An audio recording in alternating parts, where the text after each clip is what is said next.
In the name of the Father, Son, and Holy Ghost, amen. Direct, O Lord, all our actions by thy holy inspirations, and carry them on by thy gracious assistance, so that every prayer and work of ours may begin from thee and by thee, be happy and through Christ our Lord. Amen. Mary, help of Christians, pray for us. In the name of the Father, Son, and Holy Ghost. Amen. I find it somewhat interesting that if when you look at the image that was painted, and actually the description given by St. John Bosco of the end times, where you have Our Lady on one pillar, the Eucharist on another, but if you look into the name of Our Lady on the pillar, you know, where and the boat, of course, has the Pope on it, it's going through very treacherous times. And the title underneath there is Mary, Help of Christians, which the Auxilium Christianorum, which is the title that they gave her, was because of the fact that they gave her that title because she had helped them conquer the Muslims. So I find it interesting that at the end times there was some reference to that. So anyway, okay. You can hold on to your questions. At the end of this conference, we'll actually open it up to questions. I've got, this will be a slightly shorter conference, so we'll have time to answer some of the questions. So in this conference, we actually want to talk about how you identify the possible generational spirit within your family. And there's essentially two ways. The first is natural. And this natural way in which you do it includes several things. Now, there's a variety of different ways it's done, but one of the principal ways is that you can look at the consistent patterns in the generational line. So, for example, if you notice that each successive generation had a problem with depression, and you can actually watch it come through the generational line. You can or if they had a particular problem with anger. Usually anger isn't the problem. Usually there's some other thing like unwillingness to suffer or something of that sort that's at the root of that. But there's usually some pattern that you'll see coming through the generational line. You have to be careful about that, as I mentioned before, because the demons can obfuscate. They can cause this thing to where it looks like it's one thing when in point in fact it's actually another. So again, what you see, the common problem they're all having, you have to know what's at the root of that. So you're looking for the patterns. So you see the patterns are looking for particular sins and vices. That's what you're looking for, because that's what he drives. So you're looking for those specific things that they all seem to kind of suffer from. But, so that's, again, if you know the sins and the vices, though, you also need to know then the second thing, which is, what are the roots of these specific vices? So actually knowledge of things like the cardinal virtues, then also the seven deadly sins, which are actually the seven deadly vices. And then underneath them, what are the specific things underneath that you have to be watching for? So you're actually looking for then what they call, you're actually looking for what the root of this thing is. And in that, knowledge of the virtues and vices is really key. But the roots, you're actually looking for what they call the daughters. Look at this. There are certain vices of which they call them the daughters, the filiae in Latin, and it basically just means that it's the vice that tends to flow from that particular vice. This will help you to get to this root thing and what you're seeing in the patterns. So for example, last night I mentioned that the primary vice in the United States is avarice. That's the spirit of our country. It drives several other kinds of difficulties. The first is fraud, St. Thomas says. That's why I mentioned fraud. Let me just give you an example of the fraud. When you go to get a loan at a bank, the bank, when it gives you the money for the loan, it's called fractional reserve lending, it only has to have in its bank account 10% of the money. The government allows that when they lend the money based upon the regulations that they do it, the bank only has to give 10% of the money, and they're permitted to literally add a zero to that account and give you that money. They're literally creating money out of thin air. It's fraud. That's what we're talking about. That's how that works. Most people are completely unaware of this. Okay. This is a classic. So if you look at our the actual way in which our banking system is, our entire economy is based on fraud. The entire thing. When you get down to the various ways in which it's done. The same thing is in relationship to the paper money. The paper money, or money, actually, there's nothing backing the thing. The thing is meaningless, ultimately. It's just that what they're banking on is your credibility that this stuff will actually get me what I want. Okay. So you're looking for the specific dollars. So like if you're looking for things like intemperance can have a variety of different daughters. So if you see the daughters, like if it's lust or things of that sort, sometimes the root vice is more something like is an unwillingness to put aside, or an unwillingness to suffer foregoing something. Lack of longanimity, which is the virtue in which we can wait for something. Most people say, I'm impatient. Well, patience actually deals with evil things, being able to deal with evil things for long periods of time, whereas longanimity is the virtue in which I'm capable of awaiting the good. So people will go to, they're driving down the road, they get to the stoplight, nobody's moving for long periods of time, they start getting frustrated, right? That's why I actually sign off on certain parts of Europe, they're actually doing away with all traffic lights and going to roundabouts. They found it cut down 80% of the road rage. They found out that they tracked it back to people sitting, not moving for long periods of time. Okay. Which is why I would recommend moving to Los Angeles, because you sit in traffic for long periods of time, not moving. Okay. Actually, maybe the people out there are a little bit more virtuous than I think, that they can tolerate that. Okay. All right. So you're looking for the specific daughters. Why? Because the daughters are the things that you're going to see, the daughters. So when you see things like the anger, or you see other kinds of things, those are only the sign that there's probably something underneath it. This more root vice. That's what you want to start looking for, what's underneath it. And so a really good knowledge of the virtues and the vices will help you to identify very quickly what this actually is. As an exorcist, all the time, people come in and say, this is the problem I'm struggling with. So then I'll just immediately go to, okay, that's the daughter. They're struggling with chastity. Do you have a problem with fear, depression, or despair? Do you have a problem with unwillingness to suffer? Right. So you have to kind of start looking at, is the chastity a way of medicating yourself? Or is it just a form of intemperance where you just don't want to be separated from pleasure, etc.? So you have to look for the thing that's underneath it, and that's likely where he's going to be hiding. Likely. Okay. So you're looking at the patterns, you're looking at the roots, and then the others, so you're looking at stuff that's just purely on a natural level, stuff that you can kind of sort out on your own. The difficulty with this is that, there's two difficulties that can arise.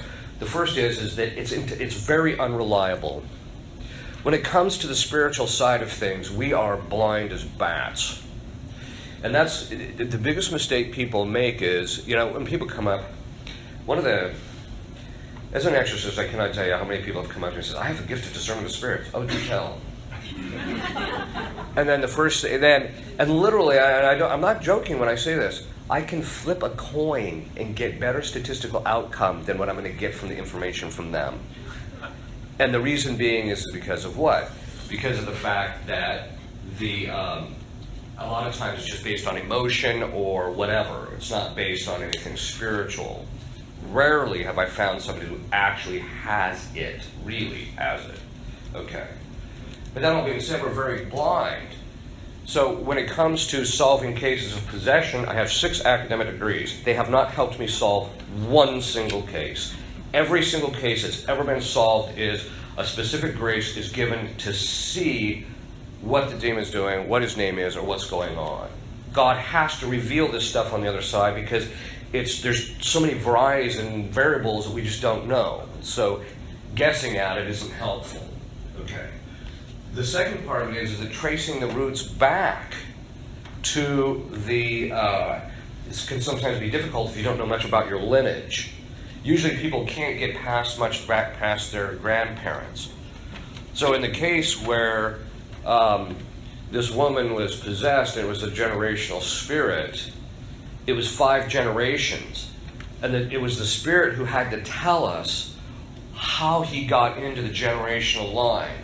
They knew nothing about the ancestor. It wasn't until this demon said something, they went back and did the research and found out that this guy was a particularly evil man. Okay. All right, so this is one of the things that you have to look for. The third thing you have to do is, it's a general principles of discerning the spirit, so you have to watch your interior emotions. Now this hack comes with two things. In other words, the first is, what am I suffering? What do I feel inclined for? Now this isn't, again, not necessarily your predominant fault. It could be, I'm angry all the time. That may not be your problem. Your problem is you just don't want to suffer. Maybe that's what the real issue is. So you have to look at the interior emotions and then kind of get behind them and ask our lady to reveal those, what we're going to talk about. But so the first thing is you have to watch yourself. What am I dealing with? If you're doing daily meditation, which is one of the spiritual things, so we'll just add that right now. One of the spiritual things you can do is do daily meditation. Why is daily meditation so important? When you're doing the daily meditation, the lower faculties calm down, which means they become more sensitive to the interior emotions. The other thing is, too, is they become more ordered towards God, because as you're thinking about God, they become ordered towards God, the lower faculties. And so when something contrary to that comes in, they're much more sensitive to it, and so they'll react more. So doing daily meditation will help you to become more sensitive so that you can discern stuff more interiorly. Okay. The other part of the difficulty is that you have to look at yourself, in addition to the people outside of you. But the biggest mistake I find is people will come to me, it's a family that's struggling with difficulties, and she'll sit there and recount all the problems in his generational line, and then he sits and recounts all the problem in her generational line. So the first thing I have to do is say, okay, you go to your corner, and you go to your corner, and I'm taking the ring from the bell from the boxing ring away so you guys can't, box. Okay. In other words, you have to look at yourself and see if you see those patterns in the other people and in them in your line. One of the things that can way to discern it is when you've kind of discovered it, that it comes, say it comes through the mother's generational line. You can actually go to the father and ask him, have you ever suffered from this problem? Once in a great while, they'll say, not until I met your mother. Okay, by the way, I'm not blaming the wife, because it can be vice versa. But you can see that, again, because the demon gets in, he starts picking at everybody involved, and so he'll actually start affecting the husband or the wife in that process. And so that's one of the things that you can take a look for, because then you can say, okay, he didn't have a problem with this, so it didn't come through his generational line, it came through hers. You're looking at causation, basically, too. What would be the mechanism that could possibly be passing this particular problem? Is it verbal abuse? Is it something else, etc.? Why is it being passed? Okay. So these are some of the natural things that you can actually do to discern what's this thing that's coming through there. Now, some of this is also good, too, in just discerning, what are the psychological patterns of my family that are unhealthy and we need to get cleaned up. So, okay. Now, this is important because a lot of times, and this is the difficulty with our vices, when we choose something according to our vice, we're choosing it under the aspect of the good. So over the course of time, we start thinking that the thing is good. So that when we start thinking, people come to me, I just don't know any of my vices. The point being is that when we choose stuff, we become blind to it because we think it's good when we're not able to see the evil of it and the damage. So that's one of the things why we have to recognize I'm going to be blind to this thing. But sometimes we can see it in other people, so we can see it if it's in the actual generational line. As I mentioned, sometimes it skips, so sometimes you're not going to be able to see what that actually is, so it's going to be a little bit difficult. So in the spiritual side of things, this is the other side. So you've got the natural, then you've got the spiritual. On the spiritual side of things, first thing you want to do is start doing the meditation so that you become more sensitive to it. This is also important in order to be able to discern the subtleties of grace. People who meditate every day will very quickly be able to discern when something is emotional and when something comes from grace. Those are two distinct motions. God does not move us through our emotions. Let's be clear about that. What he does is, in fact, the definition of grace, the two effects of grace is that it enlightens the mind and strengthens the will. There's nothing about the emotions in there. So as soon as people, this all, by the way, came via the Protestants. There's this guy named Schleiermacher who said that, he said, piety is pure emotion. So by that, after that, everybody just started paying attention to their emotions and how they felt. They thought that was God, which is obviously not the case. So when people are discerning God's will, usually they're just talking about what emotionally they want, rather than what are the subtleties of God's grace. But as you meditate, the emotions quieten down, and so you're more able to see how God's enlightening your mind or inclining your will in your choice. So that, because God's grace very often, sometimes it's like St. Paul, it just whacks you and you're blind for a while. But usually it's very subtle. And until you do meditation on a regular basis, you're not going to be able to discern those subtleties. Until, by the way, you get your emotions under control, you're going to be able to discern those subtleties. Okay. The next is, ask your guardian angel, or the guardian angel of your family. He knows what it is. He's dealing with the guy. He sees him. He sees what he's doing to your family. He sees what he's doing to you. So you can ask him, okay, what is, show me what this actually is. Now, this means, obviously, you have to have a certain devotion to your guardian angel. Most people say, my guardian angel doesn't tell me a thing. When was the last time you talked to him? Never have. Well, there you go. Okay.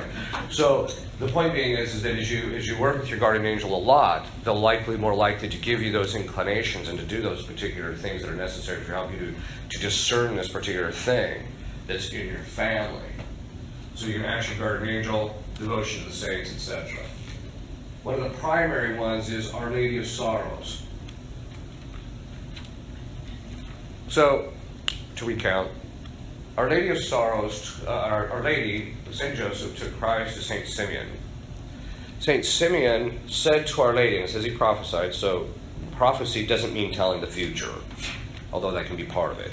It primarily means, the term prophecy means speaking on behalf of God. That's what prophecy actually is, not telling the future. So you'll hear people, I've got the gift of prophecy. Really? Really? How accurate is your prophecy? Usually you find out, not very. Okay. Sometimes too, people are just really good at seeing where things are heading, and so they don't have the gift of prophecy. They're just good at looking causes and realize, well, that's where that's headed. Okay.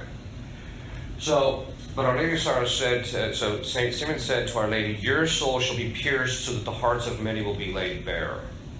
Now, if you unpack that, your heart will be pierced, which means what? The fathers of the church say at that time, that was her first sorrow, because St. Simeon then recounted to her everything her son was going to go through in the Passion. He gave detailed description of, he will be put to death, he will be crucified, he will be crowned, he will be flogged, he will be scourged, he will be rejected by the Jews, etc. He tells her everything that's going to happen. That's why she's the Queen of Martyrs, by the way. Because from that point on, she carried the pain of knowing that they would reject God through her son. Okay. They would ultimately reject her son. She carried that her entire life. Which is why when it gets to the cross and the Passion, she already has a pretty good idea of how it's going to unfold. She's not panicking, running around saying, what are they going to do? What are they going to do? It's not what's happening. Okay.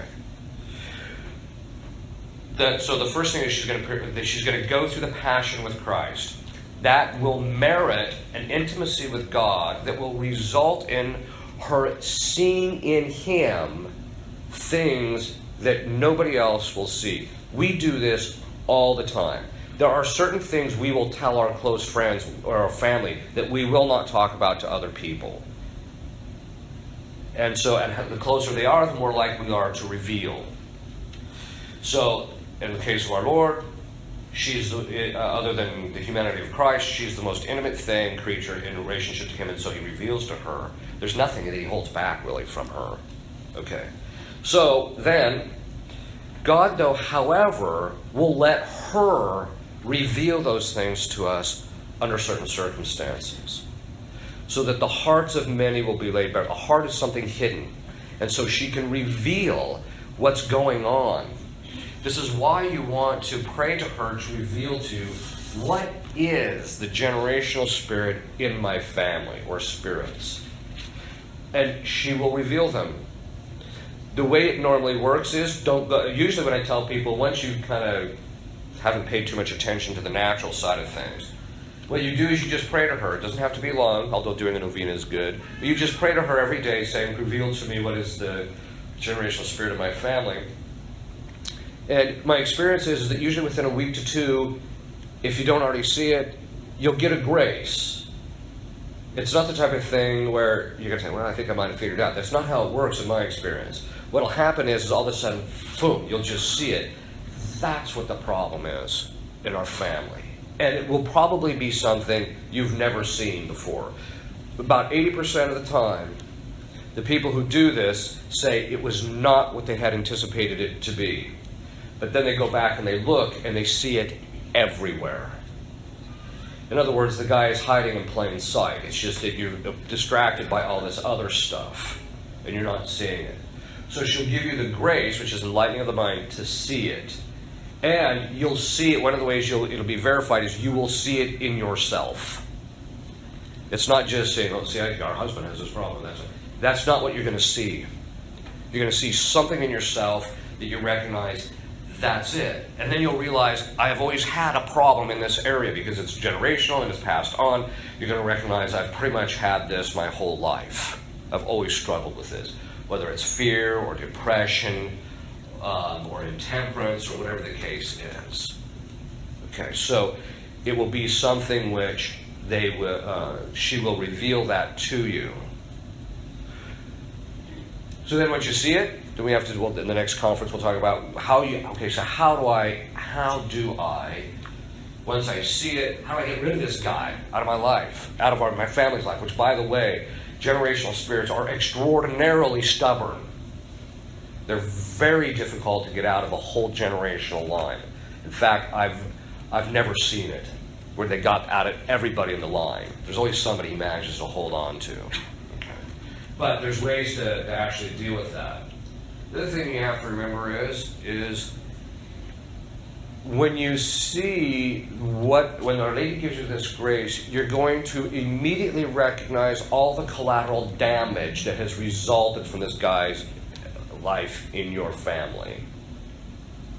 So, for example, I was mentioning last night, the family that had discovered that the generational spirit was a demon of fear, and everybody in the family admitted that they had the problem, and the father, I was using this as an example just a minute ago, the father said, I never had a problem with this until I was around your mother.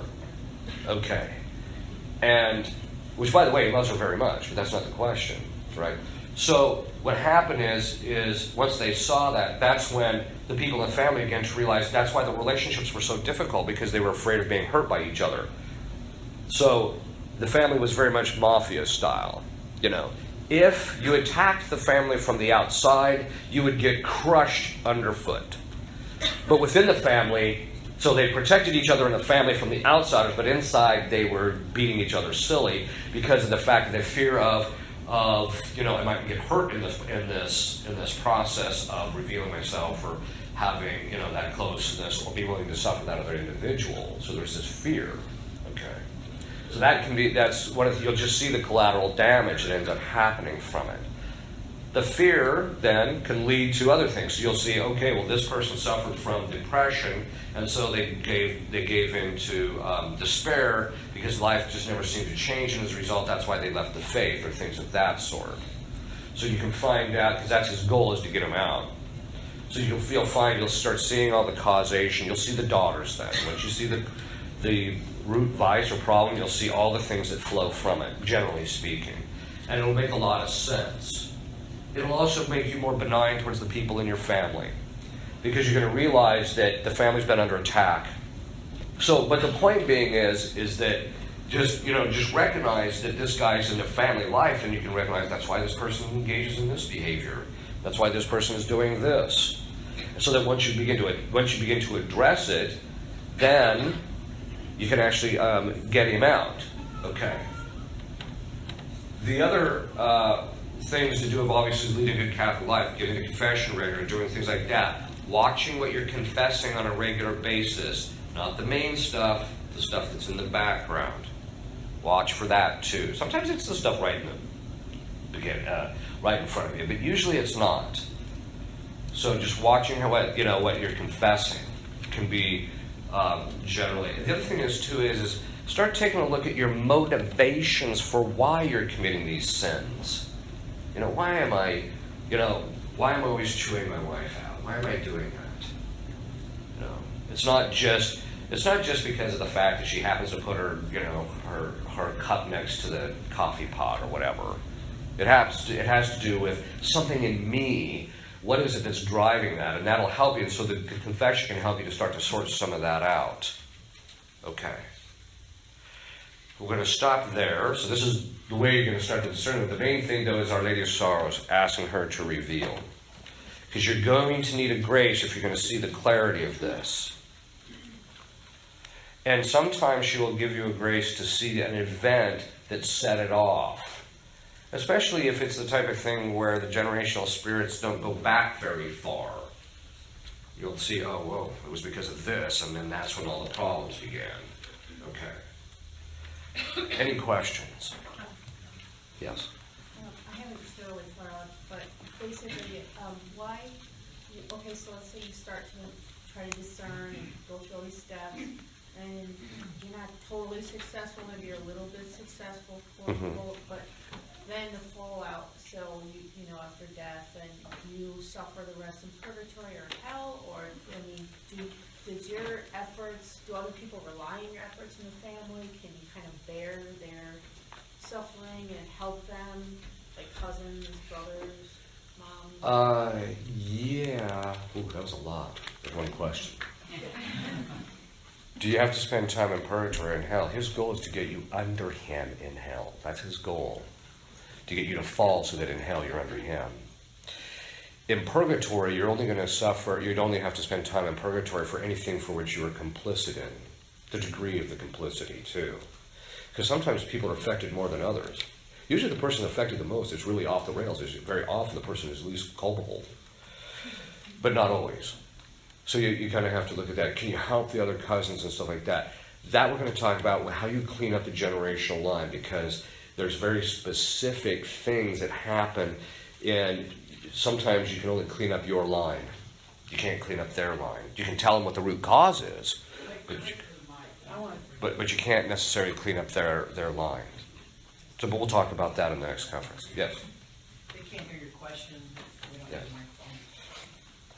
My question is, I feel like I'm progressing in my spiritual life to where I'm receiving grace over years of prayer and meditation. Right. My question is there an hierarchy of grace to where I can be certain About the grace I'm receiving and what to expect in the future? Some graces yes, some graces no. Some graces are so subtle we don't really notice it. That's usually why there's some graces people will just say, ever since I went to confession to this one priest, he gave me this one piece of advice, and after that I've never had a problem with this. So they know that there's a specific grace that they're receiving at that moment. Other graces that we receive throughout the course of our lives have to be discerned with the spiritual director. In the case of someone who... To practice, to see it in applying virtues in your life and excelling in your virtues along with your spiritual life. Yes. In fact, grace, because it enlightens the mind and strengthens the will, actually is inclining you towards a virtuous action. So if you're growing in virtue, you know you're growing in grace. So there's an hierarchy of virtues. Yes, there is. That mirrors grace.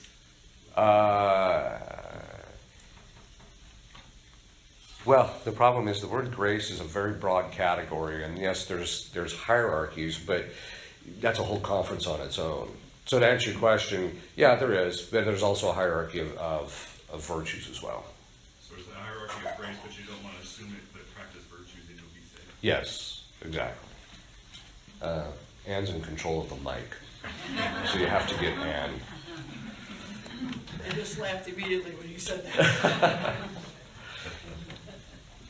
When you talk about meditation, there are a lot of people out there who are leery regarding meditation, that it could be something maybe of the occult or that would take you away from God? Yeah, it's How because do you yeah. discern? Well, the basic principle is this: is meditation collapsed among the Catholics and the Christians, and then the thing that came in its wake is the New Age movement. So that's usually why when people hear meditation, that's usually what they think. But there's actually talking about Christian meditation, which basically means that you're actually using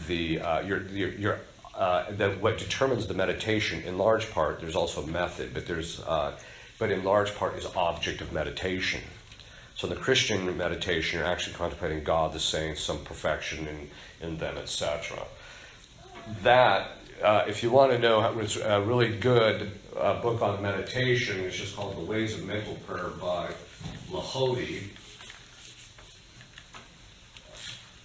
And he's up for canonization, this guy. It's just Ways of Meditation. It's put out by Tan. It's the best book on meditation. It gives you all the structure, all the things that you need to know, etc. What's bad meditation, what's good meditation, etc. Another thing that you can do is, if you don't want to wade all the way through that book, is there's a section from St. Francis de Sales' Devout Life, which is on the internet, which just gives you the structure, basic structure of meditation. So, yes. I have a question on the generational spirits and finding that in your family. We adopted 6 of our 8 children, and so I know the patterns, and so they have, our children then would have that from their biological families, but then do they also, those children have it from us as well? So are they doubly getting hit? After being around you for a while, yes. Yes, lovely. Okay. Because there's so many patterns of children that we got at 5 months old, or things are going, oh my gosh, I can't believe it, you're this old, and seeing those things, but so we have to just really, our mothers are like SARS and brain for both. You want to find out what the generational spirit is in relationship to the adopted child, the adopted parents. Sometimes if you know a bit about the adopted parents, I can tell you. But then you also have to realize you got your own guy hanging around your family, and so over the course of time he's got to pick and start picking up those same things. The good news is this: God has demons on a short leash. Now, recently this one priest says, because the demons are on a short leash, if you don't mess with them, they won't mess with you. And I'm like, well, he obviously doesn't know a thing about this. The fact of the matter is that, yes, they're on a short leash. Yes, Christ gets to determine it. That does not mean that Christ keeps them out of your life. He allows them into your life at times for your spiritual betterment. So, or to punish you if you're particularly bad. But the point being is that because they're on a short leash, usually people don't end up with 5 generational demons. It's usually one guy that gets the bag, so to speak. So you have to just discern what's the one that they're primarily dealing with, and then that's what you have to address. Yes. Father, do you do masses for getting out the generational curses? Next conference. Okay.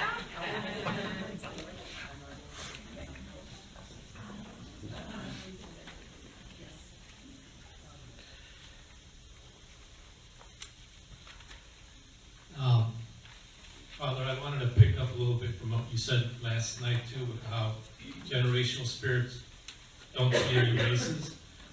And yes. So if somebody like myself is fairly new in the Catholic faith, I'm only a 2nd generation Catholic, and my grandparents before me were pagans. Right. And you were mentioning like the Aztecs and the American Indians and whatnot. But, yeah. So not only that, but I have pagan shamans or priests in my lineage. Mm-hmm. The only thing about it is I know 0, maybe 2% of my mom purposely kept that from me.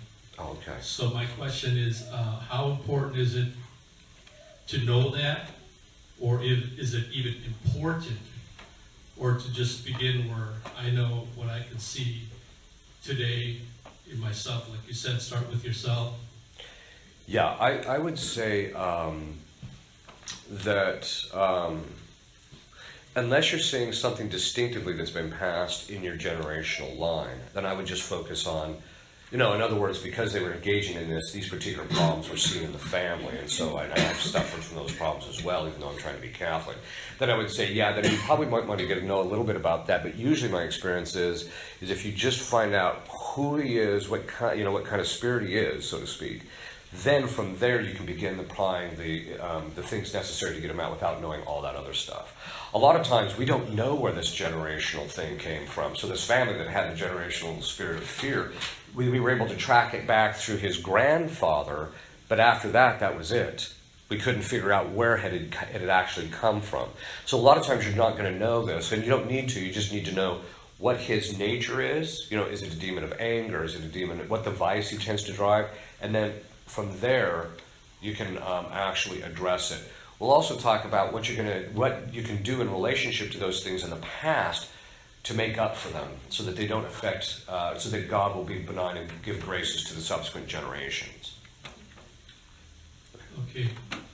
Why do we learn everything way too late? Because of this reason. We are dumb as a bag of hammers. My dad once time he said, look, if love wasn't blind, nobody would get married. But the one thing you have to recognize is why are we so clueless? Well, it's very simple. One, because of original sin.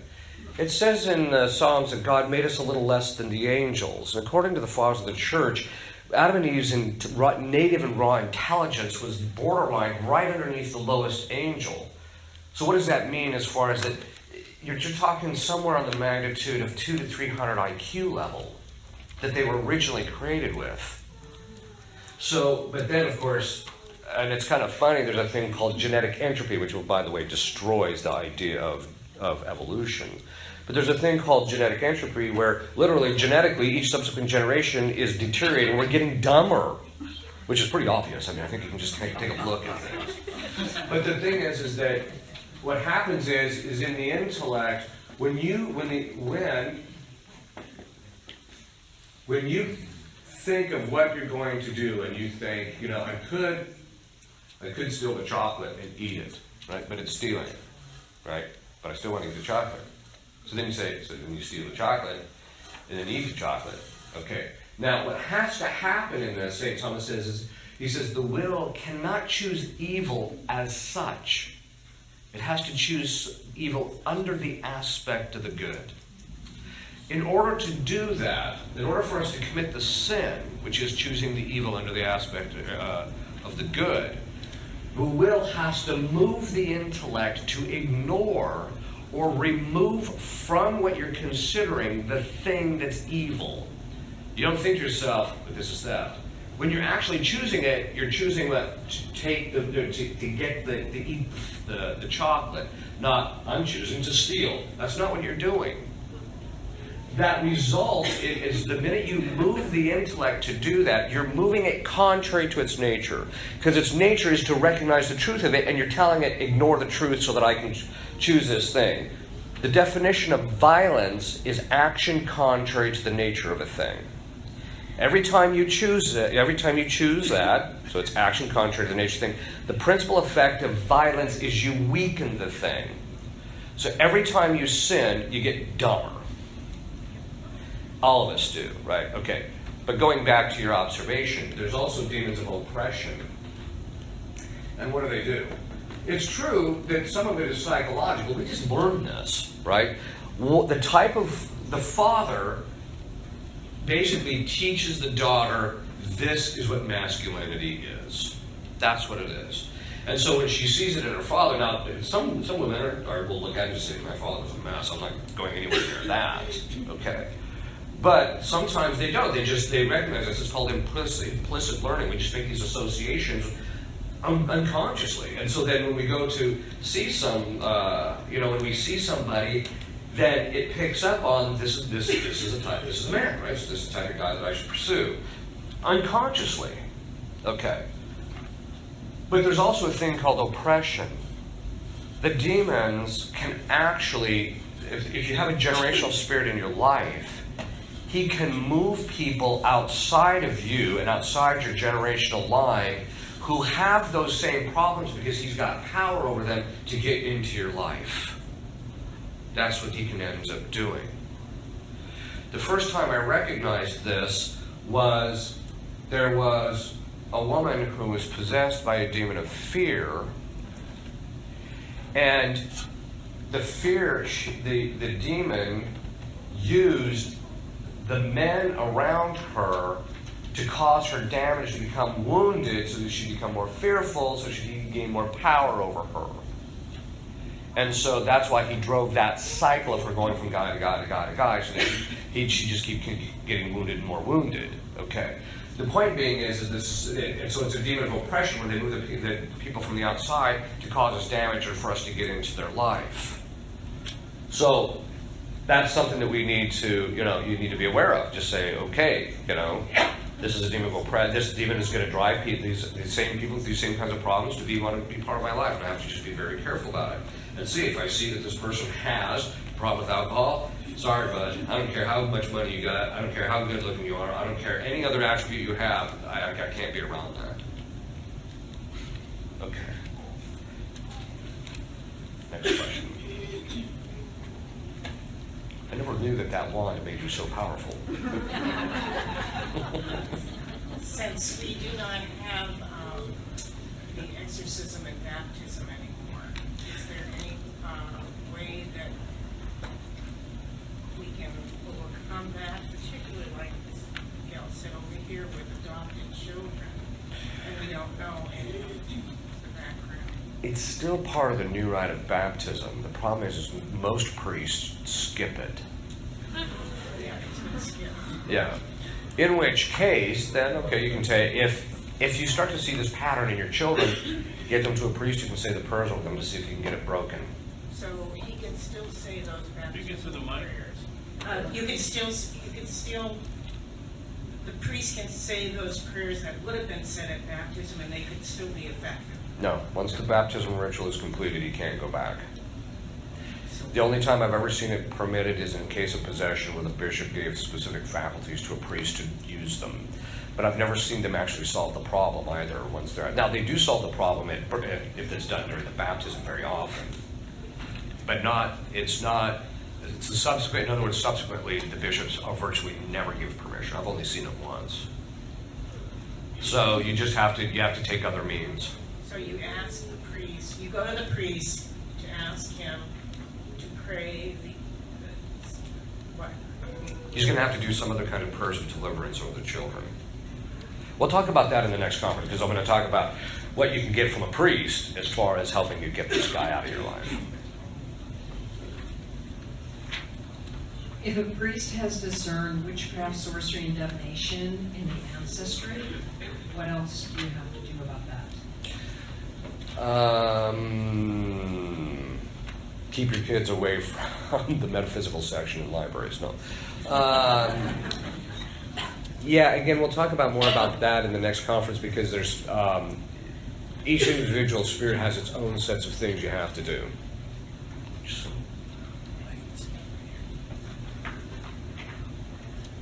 Father, on that previous question about baptism, most of the Catholic churches today, the baptisms are done by the deacon. Right. Who's usually a lay person. Do they have the power of saying the exorcism? They do, yes. Is it valid as a priest? Yes. It would be more clear to people if they understood the actual history of the church and the minor orders.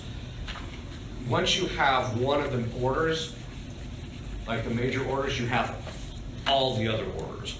So we know that the priesthood is a major order, and then the diaconate is underneath it. But then there's actually 5 more underneath that. There's the subdiaconate,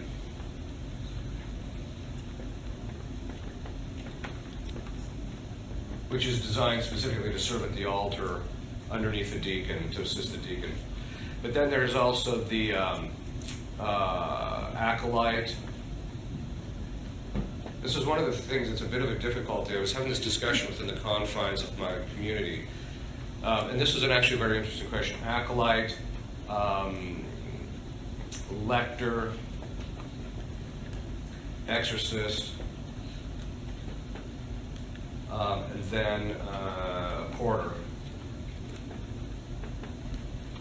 What the church used to do is, before you could receive any of these the minor orders are here, although sometimes the subdiaconate was considered a major order, primarily because that's when you contracted, originally that's when you contracted the obligation of celibacy.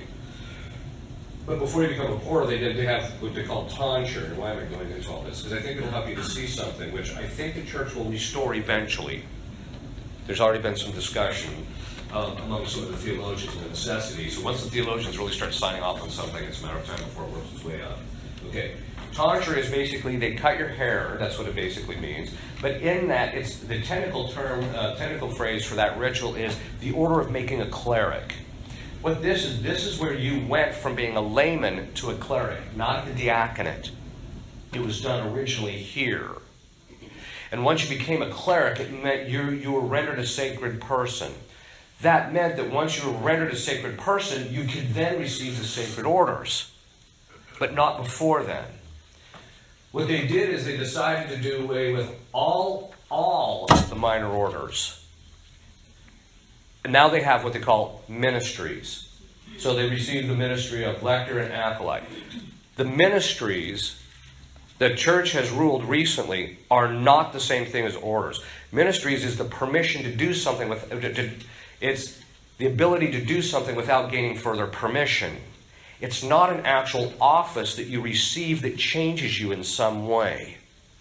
So you cannot repeat these until you get them. Now, exorcist was one of them. Historically, up until around the Council of Trent, when they basically forbid the minor order of exorcists, those who had that, they could not exercise that. It's what they call a bound power, potest legata. It's bound, so you can't use it unless under certain circumstances. So what they did is, the exorcists in the early church literally did what I do, exorcise people who are possessed.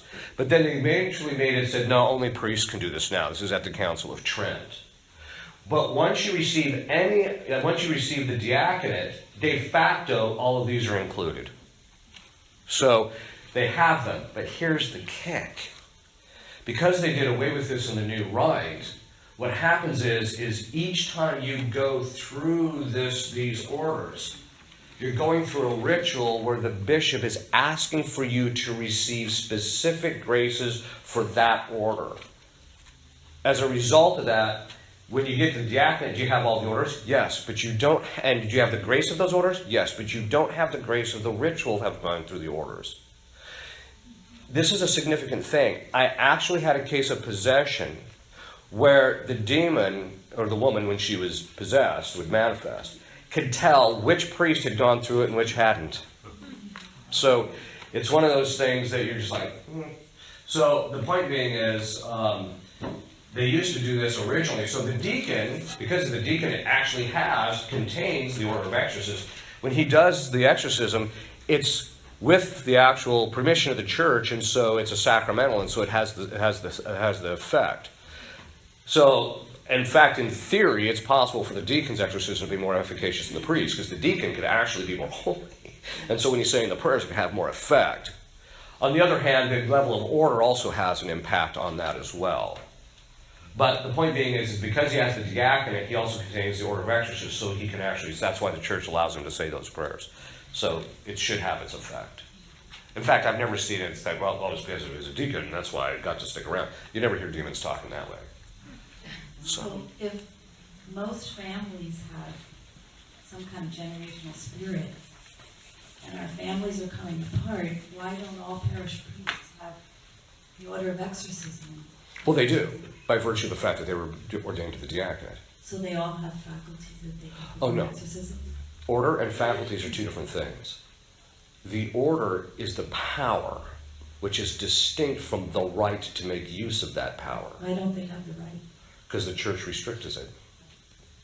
And the reason they restrict it is because, and I've seen this, a lot of priests would do a lot of really stupid things. and you'd end up with a lot of damage, which I've seen. So that's why they restricted it to the Council of Trent as well, to make sure that the priests who were doing it properly.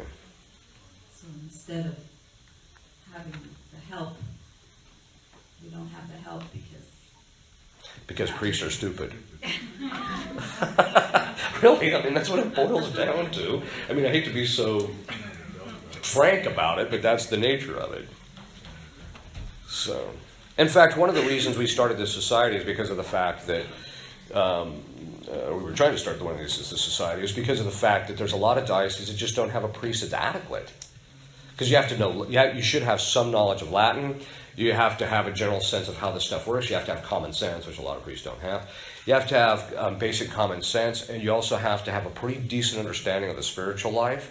And you also have to have a certain level of prayer life to do this, which narrows it down to, maybe 1 or 2% of a large diocese. So, yes. I wanted to ask what you thought about Father Armour and what he said about the changes that were done to the exorcism, the words, and the effectiveness in the week that they were weakened. Yes. Okay. Father Amorth actually is considered, although he considers Father Candide, who was his mentor, who's also up for canonization at the moment. I think he's a venerable already. Maybe. Servant of God, I think.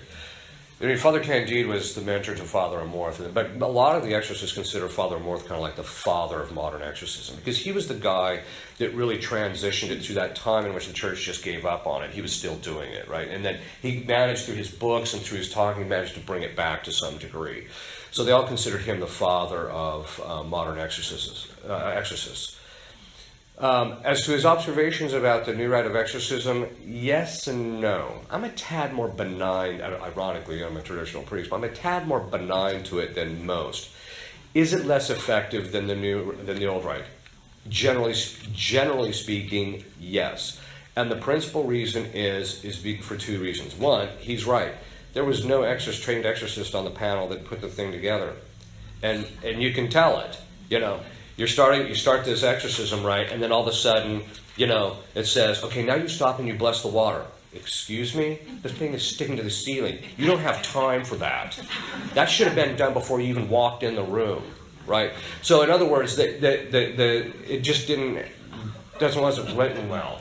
The other side of it is, too, is that there's two kinds of prayers, deprecatory and then imprecatory prayers. Deprecatory prayers is where you petition something from God. So you ask, Christ, would you please grant this? Imprecatory is where you command something. In the name of Jesus Christ, I command you to depart. Okay.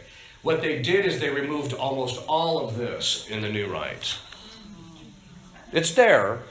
There's only like two prayers that it's done, if I remember correctly.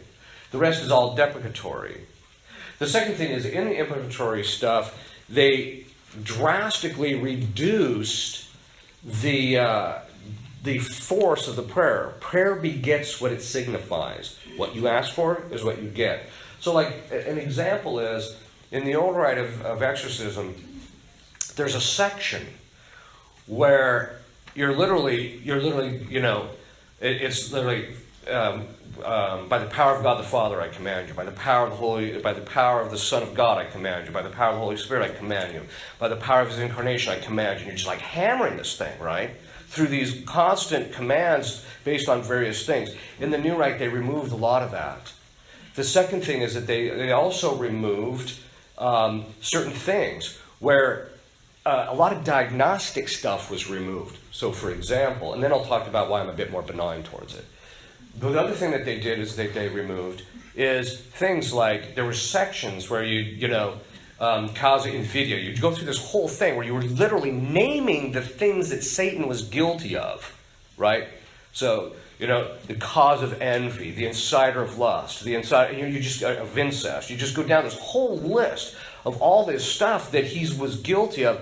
And when the demon would ping on something, react to it, that's when you notice, okay, there's something about this that tells me something about this guy, and then you can hone in onto it. They removed a lot of that in the new rite. However, I'm a bit more benign to it because there are some cases where certain demons, it's not too common, maybe 2 to 3% of the cases, where he will actually react more to the new rite than to the old. And the reason being is because he's more sensitive to the deprecatory prayers. The deprecatory prayers in there are pretty decent. My theory is what they should have done is just kept the old rite of old ritual, and then put what they call we call it chapter 4, added another chapter where they added prayers that exorcists have known over the course of the last 300-400 years are very efficacious, and just added those and say these may be used ad libitum, that is, whenever you want to. That's what they should have done, instead of just completely reconstructing the rite. The other thing is, too, is the rite of exorcism that we have originally began with the Jews. And then then parts of it were used by the Catholics, and then it was amplified and perfected, and it was codified in 595. So we're talking literally thousands of years of its development. Then it went under some minor development, again, for about another 1,000 years. About 900 years. You are out of your mind if you think that a group of people who know nothing about this are going to come up with a better ritual in the course of a few months than it took the church thousands of years to fashion. I'm sorry, but that's just raw arrogance. So, now, but again, I've used it once in a while. I don't use it. What I'll do is because it's ad libitum, you can use sections. I don't do the blessing part in there. I've already got my water blessed. But what I do is I'll use the other deprecatory prayers as a diagnostic tool, and sometimes they work actually better.